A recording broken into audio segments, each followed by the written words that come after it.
പാകിസ്ഥാന്റെ ആക്രമണത്തിൽ ഇന്ത്യയുടെ എത്ര ഫൈറ്റർ വിമാനങ്ങൾ നഷ്ടപ്പെട്ടു എന്ന് രാജ്യത്തോട് ബോധ്യപ്പെടുത്തണമെന്ന് ഈ സന്ദർഭത്തിൽ പറയുന്നതിൻ്റെ സാങ്കത്യം എന്താണ്? അങ്ങനെ ഒരു ആവശ്യം നോക്കൂ, യുദ്ധം എന്ന് പറയുന്നത് നറേറ്റീവുകളുടെ യുദ്ധം കൂടിയാണ്. പാകിസ്ഥാൻ അവരുടെ എത്ര യുദ്ധവിമാനങ്ങൾ നഷ്ടപ്പെട്ടു എന്ന് പറഞ്ഞിട്ടില്ല, അവരുടെ JF-17 വീണിട്ടുണ്ടോ എന്ന് പറഞ്ഞിട്ടില്ല. യുദ്ധങ്ങൾ നറേറ്റീവുകൾ തമ്മിൽ ഏറ്റുമുട്ടൽ കൂടിയാണ് എന്നിരിക്കെ ഇന്ത്യയുടെ റഫാൽ ആവട്ടെ മറ്റ് യുദ്ധവിമാനങ്ങളാവട്ടെ നഷ്ടപ്പെട്ടതിന്റെ കണക്കിപ്പോൾ പറയണം എന്ന് രാഹുൽ ഗാന്ധിയും കോൺഗ്രസും പറയുന്നത് എന്ത് അടിസ്ഥാനത്തിലാണ്? അത് രാഷ്ട്ര താല്പര്യത്തിന് ഏതർത്ഥത്തിലാണ് ഗുണം ചെയ്യുന്നത്? അത് രാഷ്ട്ര താല്പര്യത്തിന് ഗുണം ചെയ്യുന്നതിന് വേണ്ടി തന്നെയാണല്ലോ.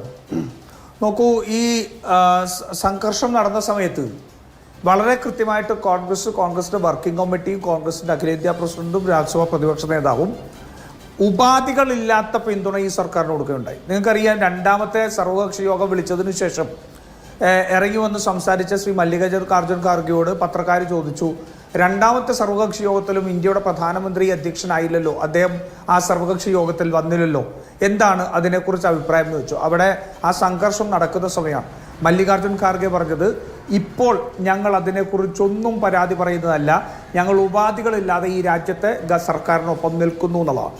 ഞങ്ങൾ സൈനിക നടപടിക്കെതിരെ അല്ലെങ്കിൽ സൈനിക നടപടിയെ സംബന്ധിച്ച് ഞങ്ങൾ ഒരു ഘട്ടത്തിലും ഒരു അഭിപ്രായ വ്യത്യാസവും ഉയർത്തിയിട്ടില്ല. വളരെ തന്ത്രപരമായ ആയിട്ടുള്ള ഒരു വിവരമാണ് ലോകത്തോട് വെളിപ്പെടുത്തണമെന്ന് കോൺഗ്രസ് പാർട്ടി ആവശ്യപ്പെടുന്നത്. ഇപ്പോ ഇന്ത്യയുടെ ഫൈറ്റർ ജെറ്റുകൾ എത്ര എണ്ണം പാകിസ്ഥാൻ ഡൗൺ ചെയ്തു എന്ന് ലോകത്തോട് പറയേണ്ട സാഹചര്യം എന്താണ്? എനിക്ക് മനസ്സിലായില്ല. പറഞ്ഞുതരാം. കാരണം ഒന്ന്, ഇതിനകത്ത് ഏറ്റവും പ്രധാനപ്പെട്ട, ഇന്ന് രാഹുൽ ഗാന്ധി എപ്പോഴാണ് ഈ പറയുന്ന ഫൈറ്റർ ജെറ്റുകളുടെ അല്ലെങ്കിൽ റഫാൽ വിമാനം നമുക്ക് നഷ്ടപ്പെട്ടോ എന്നുള്ള ചോദ്യം ഉയർത്തിയത് എപ്പോഴാണ്? ഇന്ത്യയുടെ വിദേശകാര്യമന്ത്രി വന്നിട്ട് ഓൺ റെക്കോർഡ് പറയുകയാണ്, ഞങ്ങൾ പാകിസ്ഥാനെ ആക്രമിക്കുന്നതിന് മുമ്പ് അവർക്ക് സന്ദേശം നൽകി, ഞങ്ങൾ അവരുടെ തീവ്രവാദ കേന്ദ്രങ്ങൾ ആക്രമിക്കാൻ പോവുകയാണ്, നിങ്ങൾ ഇടപെടരുത് എന്ന് പറഞ്ഞു. എന്നിട്ട് അത് കഴിഞ്ഞിട്ട് അദ്ദേഹം തന്നെ പറയുന്നു പാകിസ്ഥാൻ ഇത് മാനിച്ചില്ല എന്ന് പറയുന്നു. ഇന്ത്യയുടെ പഹൽഗാം ആക്രമണത്തിന് ശേഷം വിദേശകാര്യ സെക്രട്ടറി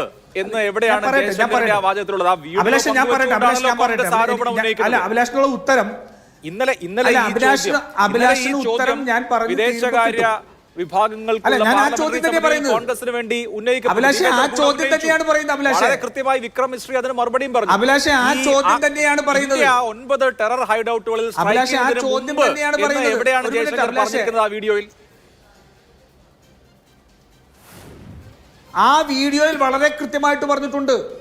വളരെ കൃത്യമായിട്ട് ആ വീഡിയോയിൽ പറഞ്ഞിരിക്കുന്നു, ആക്രമണത്തിന് മുമ്പ് പാകിസ്ഥാനെ അറിയിച്ചു, ഞങ്ങൾ തീവ്രവാദ കേന്ദ്രങ്ങൾ ആക്രമിക്കാൻ പോകുന്നു, നിങ്ങൾ അതിൽ ഇടപെടരുത്. പക്ഷെ പാകിസ്ഥാൻ ഇടപെട്ടു എന്നുള്ളത് പറഞ്ഞല്ലോ. അത് വളരെ കൃത്യമായിട്ട് ഇന്ത്യ എന്താ പറയുന്നത്? പാകിസ്ഥാൻ ഒരു തെമ്മാടി രാഷ്ട്രമാണ്, പാകിസ്ഥാനെ വിശ്വാസത്തിലെടുക്കാൻ കഴിയില്ല എന്ന് നമ്മൾ നിരന്തരമായിട്ട് പറഞ്ഞുകൊണ്ടിരിക്കുന്ന നറേറ്റീവ് അല്ലേ? അങ്ങനെ ഒരു രാജ്യത്തിനോട് മുൻകൂട്ടി അറിയിച്ചുകൊണ്ട് ആ ആക്രമണം നടത്തിയത് നമ്മുടെ സൈനികരെയും നമ്മുടെ സൈനിക ഇൻവെന്ററിയെയും ഉൾപ്പെടെ റിസ്കിലേക്ക് ഇട്ട് കൊടുക്കുന്നതല്ലേ? അല്ല, വിദേശകാര്യമന്ത്രി ഓൺ റെക്കോർഡ് പറഞ്ഞു എന്നാണ് താങ്കൾ പറയുന്നത്.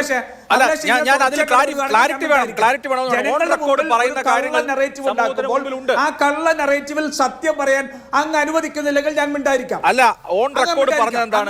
ഓപ്പറേഷന്റെ തുടക്കത്തിൽ ജനങ്ങളെ തെറ്റിദ്ധരിപ്പിക്കുന്ന ഭീകരവാദി കേന്ദ്രങ്ങളെയാണ്, മിലിറ്ററി ഇൻസ്റ്റലേഷനുകളെ അല്ല എന്ന് പറഞ്ഞു. ഏറ്റവും പ്രധാനപ്പെട്ട വിഷയങ്ങളിൽ ജനങ്ങളെ തെറ്റിദ്ധരിപ്പിക്കുകയാണ്. അല്ലാതെ താങ്കൾ പറഞ്ഞിട്ട് ഞാൻ പറയാം, ആ തെറ്റിദ്ധരിപ്പ് ഉണ്ടാക്കുന്ന ഭാഗത്ത് അഭിലാഷ് മാറരുത്. അത് എനിക്ക് വിശദീകരിക്കാനുള്ള സമയം. എന്നെ സംബന്ധിച്ചിടത്തോളം 2 മിനിറ്റ് ആ വിഷയത്തെ സംബന്ധിച്ച് കാര്യം പറയാനുള്ള സാഹചര്യം തരുന്നില്ലെങ്കിൽ ഞാൻ ചർച്ചയിൽ മിണ്ടാതിരിക്കും. താങ്കൾ പറഞ്ഞോളൂ. അങ്ങനെ പറ്റില്ല. ഞാൻ സംസാരിച്ചു തുടങ്ങി 30 സെക്കൻഡിനുള്ളിൽ അഭിലാഷ് ഇടപെടുകയാണ്. ശരി, പറഞ്ഞോളൂ. 2 മിനിറ്റ്. അപ്പൊ ഞാൻ ഇനി ഇടപെടരുത്. 7:39 7:41 ഇടപെടും. അപ്പൊ ജയശങ്കർ ഈ പ്രസ്താവന പറഞ്ഞതോടുകൂടിയാണ് രാഹുൽ ഗാന്ധി പറഞ്ഞത്, അത്തരത്തിൽ മുൻകൂട്ടി അറിയിച്ചുകൊണ്ട് ഒരു ആക്രമണമാണ് നടത്തിയെങ്കിൽ നമ്മുടെ സൈന്യത്തെയും നമ്മുടെ ഇൻവെന്ററിയെയും അപകടത്തിലേക്ക് തള്ളിവിടുകയായിരുന്നു ചെയ്തത് എന്നുള്ളത് ആദ്യമായിട്ട് അദ്ദേഹം പറയുന്ന അപ്പോഴാണ്. പിന്നെ എന്താ പറയുന്നത്? ഈ വിദേശകാര്യ മന്ത്രാലയത്തിന്റെ സ്റ്റാൻഡിംഗ് കമ്മിറ്റിക്കകത്ത് ഈ മിനിസ്ട്രി എന്ന് പറയുന്ന ഫോറിൻ അഫയേഴ്സിന്റെ സെക്രട്ടറി അദ്ദേഹം വന്ന് പറയുന്നു, ആ ആക്രമണത്തിന് മുമ്പ് അറിയിച്ചിട്ടില്ല, ആക്രമണത്തിന് ശേഷമാണ് അറിയിച്ചത്. അപ്പൊ വിദേശകാര്യ മന്ത്രി പറഞ്ഞതാണോ വിദേശകാര്യ സെക്രട്ടറി പറഞ്ഞതാണോ സത്യം? ഒന്ന്, ആ സത്യം രാജ്യം അറിയണ്ടേ? അപ്പൊ ഈ ചർച്ചയ്ക്ക് തുടക്കമിട്ടത് ജയശങ്കറാണ്. ഒന്ന്. രണ്ടാമത്തെ കാര്യം, ഈ ഏറ്റവും പ്രധാനമാവുന്ന രാജ്യ താല്പര്യമാവുന്ന എങ്ങനെയാ? 1962 ശേഷം ചൈന ഇതുവരെ അവരുടെ യുദ്ധ ഉപകരണങ്ങൾ ടെസ്റ്റ് ചെയ്തിട്ടില്ല. അത് ടെസ്റ്റ് ചെയ്യാൻ ഈ പാകിസ്ഥാനും ഇന്ത്യയും തമ്മിലുള്ള സംഘർഷം ഉണ്ടാക്കിയതാണല്ലോ നമ്മുടെ സംഘപരിവാറിന്റെ ശക്തികൾ പറയുന്നത്. നമ്മൾ റഫാൽ വിമാനം ഉൾപ്പെടെ വാങ്ങിച്ചതിന് ശേഷം ഇതുവരെ നമ്മളൊരു യുദ്ധത്തിലേക്ക് പോയിട്ടില്ല. നമ്മൾ ആദ്യമായിട്ടൊരു യുദ്ധ സമാനമായ സാഹചര്യത്തിലേക്ക് പോയി. ആ റഫേൽ വിമാനം ഉൾപ്പെടെ അതിന് ഉപയോഗിച്ചതിന് ശേഷം പാകിസ്ഥാൻ ആ റഫാൽ വിമാനം തകർത്തിട്ടുണ്ടെങ്കിൽ അത് ആ നമ്മുടെ ഇൻവെന്ററിയെ സംബന്ധിച്ച് സംശയം ഉണർത്തുകയല്ലേ? നമ്മൾ ഈ ഇത്തരത്തിലുള്ള ഒരു വിമാനം 1500 കോടിയോളം ചെലവാക്കി മേടിച്ച വിമാനം വെച്ചുകൊണ്ടാണോ നമ്മൾ യുദ്ധസമാനമായ സാഹചര്യത്തിൽ നിൽക്കാൻ പോകുന്നത്? മാത്യു സാമുവൽ എന്ന് പറയുന്ന സൈന്യത്തിനകത്ത് കോഴ നൽകി സ്റ്റിംഗ് ഓപ്പറേഷൻ നടത്തി BJPയുടെ അഖിലേന്ത്യാ പ്രസിഡന്റിനെ 4 വർഷം കഠിന തടവിന് ശിക്ഷിച്ച മാത്യു സാമുവൽ ഇവിടെ 3 റഫാൽ ജെറ്റുകൾ തകർത്തു എന്ന് പറഞ്ഞല്ലോ. ഇന്ത്യക്കകത്ത് കരൺ താപ്പറുമായിട്ടുള്ള ഇന്റർവ്യൂവിൽ ഉൾപ്പെടെ നമ്മുടെ റഫാൽ ജെറ്റുകൾ തകർന്നിട്ടുണ്ട് എന്ന് പറയുന്നു. ഇന്ത്യയുടെ സൈനിക മേധാവികളോട് പത്രക്കാർ അതിനെ സംബന്ധിച്ച് ചോദിച്ചപ്പോൾ ഇല്ല, നമ്മുടെ ഒരു വിമാനവും തകർക്കപ്പെട്ടിട്ടില്ല എന്ന് നിഷേധിച്ചില്ലല്ലോ. പറഞ്ഞു എന്താ, അങ്ങനെ ഒരു ഓപ്പറേഷൻ നടക്കുമ്പോൾ നഷ്ടമുണ്ടാവും. അപ്പൊ ഇന്ത്യ 36 റഫാൽ വിമാനം മേടിച്ചുകൊണ്ട് ഈ ലോകത്തെ ഏറ്റവും വലിയ അമേരിക്കയ്ക്ക് ശേഷമോ അല്ലെങ്കിൽ മറ്റ് രാജ്യങ്ങൾക്ക് ശേഷം ഒരു സൈനിക ശക്തിയായിട്ട് നിൽക്കുന്നു എന്ന് പറയുമ്പോൾ നമ്മുടെ റഫാൽ വിമാനങ്ങൾ പരാജയപ്പെട്ടിട്ടുണ്ടെങ്കിൽ അത് ഈ രാജ്യത്ത് തിരുത്തപ്പെടേണ്ടത്, അത് പറയേണ്ടത് ഈ രാജ്യ താല്പര്യത്തിന് എങ്ങനെ വിരുദ്ധം? അല്ല, താങ്കൾ 2 മിനിറ്റ് കൂടുതൽ സംസാരിച്ചു. ഇന്ത്യയുടെ ആയുധ കേപ്പബിലിറ്റി മതിയായതാണോ എന്നുള്ളത് പൊതു ചർച്ച നടത്തിയാണോ തീരുമാനിക്കുന്നത്? ഇപ്പൊ ഇന്ത്യയും പാകിസ്ഥാനും തമ്മിലായിരുന്നല്ലോ യുദ്ധം. പാകിസ്ഥാന്റെ F-16 വിമാനങ്ങൾ വീഴ്ത്തി എന്ന് കഥ പരന്നിരുന്നു. ഇപ്പോൾ ഇന്ത്യയുടെ റഫാൽ വീഴ്ത്തി എന്ന് യൂട്യൂബ് ചാനലിൽ വന്നതുപോലെ പാകിസ്ഥാന്റെ F-16 വീഴ്ത്തി എന്ന് ഇതുപോലെ മാധ്യമങ്ങളിലും ഈ എക്സ് ഹാൻഡിലുകളിലൊക്കെ വന്നിരുന്നു. പാകിസ്ഥാന്റെ JF-17 വീഴ്ത്തി, പാകിസ്ഥാന്റെ J-10 വീഴ്ത്തി എന്നൊക്കെ വാർത്തകൾ വന്നിരുന്നു. പാകിസ്ഥാൻ ഇതൊക്കെ ലോകത്തോട് പറഞ്ഞോ, ഞങ്ങളുടെ ഇത്രയും ജെറ്റുകൾ. പാകിസ്ഥാന്റെ 4 PAF-ന്റെ പാക് എയർഫോഴ്സ് ഉദ്യോഗസ്ഥർ കൊല്ലപ്പെട്ടിട്ടുണ്ട്. അപ്പോൾ സ്വാഭാവികമായിട്ടും അവരുടെ വിമാനം വീണിട്ടുണ്ട് എന്നുള്ളത് ഉറപ്പാണ്. പാകിസ്ഥാൻ ലോകത്തോട് പറഞ്ഞോ, ഞങ്ങളുടെ ഏതെങ്കിലുമൊക്കെ ഫൈറ്റർ ജെറ്റുകൾ വീണിട്ടുണ്ട് എന്ന്? അപ്പോൾ അവരുടെ കണക്കനുസരിച്ചാണെങ്കിൽ അവരുടെ രാജ്യത്തിന്റെ ഈ പറഞ്ഞ ആയുധപരമായ ശേഷി ചോദ്യം ചെയ്യപ്പെടുമല്ലോ. അങ്ങനെ ഒരു ചർച്ച പാകിസ്ഥാനിലെ പ്രതിപക്ഷ നേതാക്കളോ അല്ലെങ്കിൽ പാകിസ്ഥാനിലെ ഏതെങ്കിലും രാഷ്ട്രീയ കക്ഷികളോ പോട്ടെ ഇമ്രാൻഖാന്റെ പാർട്ടിയെങ്കിലും ഉയർത്തിയോ? ഇല്ലല്ലോ.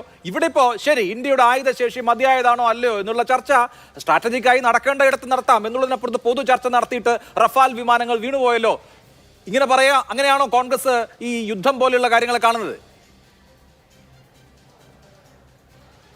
അല്ല അഭിലാഷേ, ഞാൻ പാകിസ്ഥാന്റെ വക്താവല്ലല്ലോ. രാഹുൽ ഗാന്ധി പാകിസ്ഥാന്റെ വക്താക്കളല്ലല്ലോ.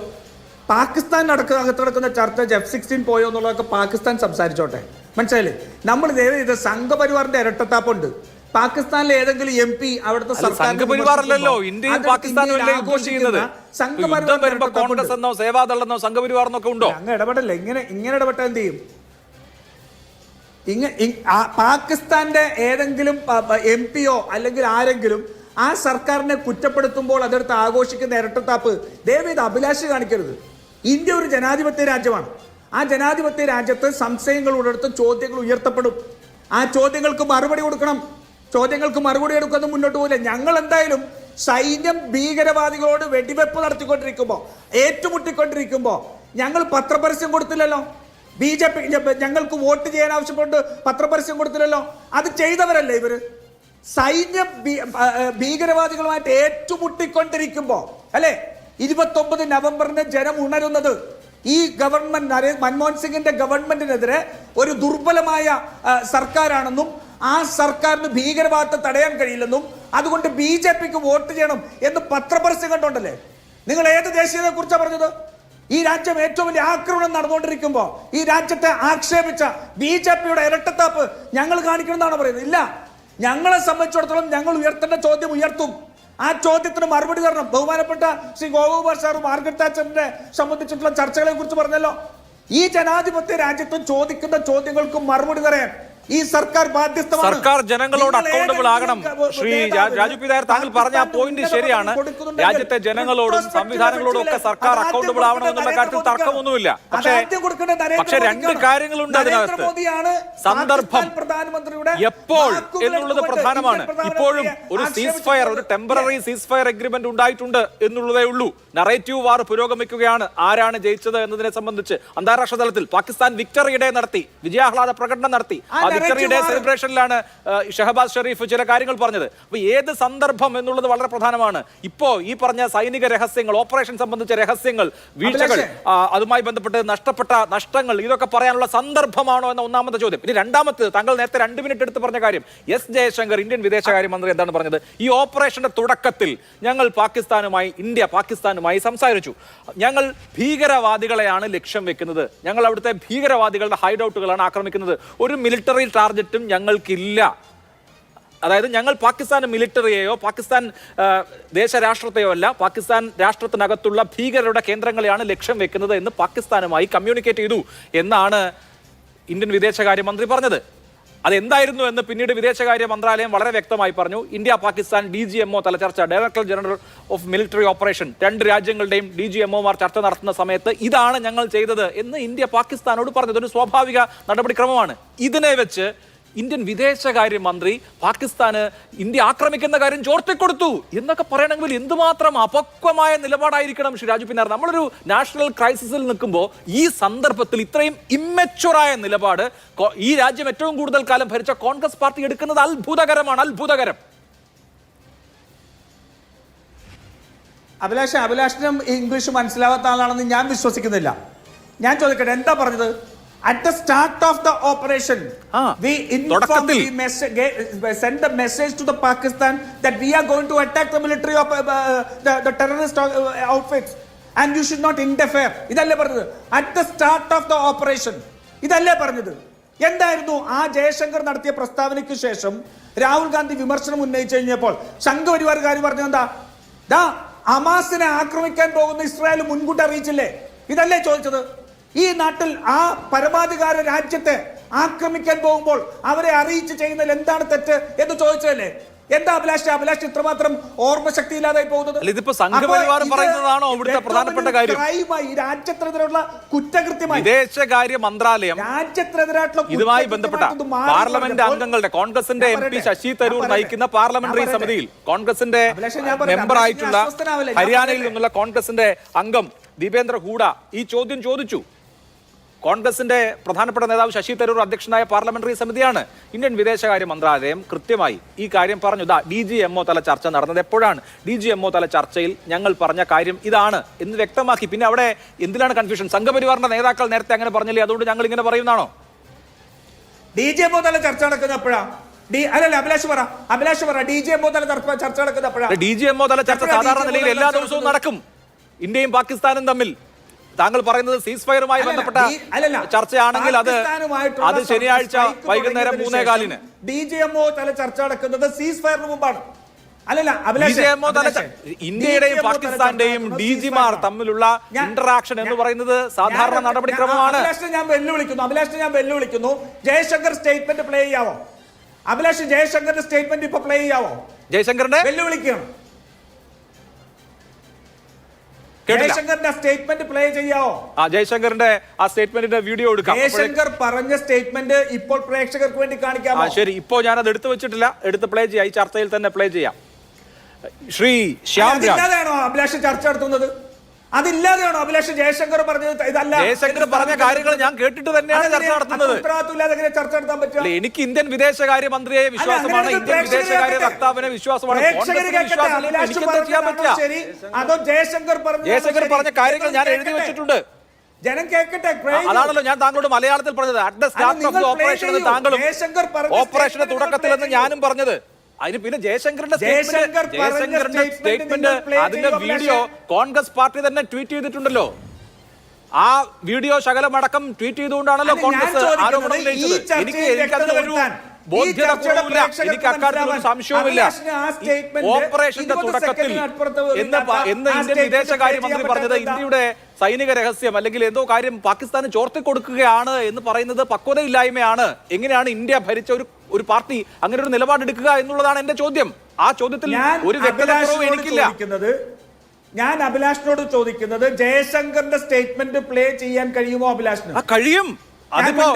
അത് നിങ്ങൾ വീഡിയോ എടുത്തിട്ട് പ്ലേ ശരി, ആ വീഡിയോ എടുത്ത് പ്ലേ ചെയ്യുമ്പോൾ നമുക്ക് അതേക്കുറിച്ച് വീണ്ടും ചർച്ച ചെയ്യാം.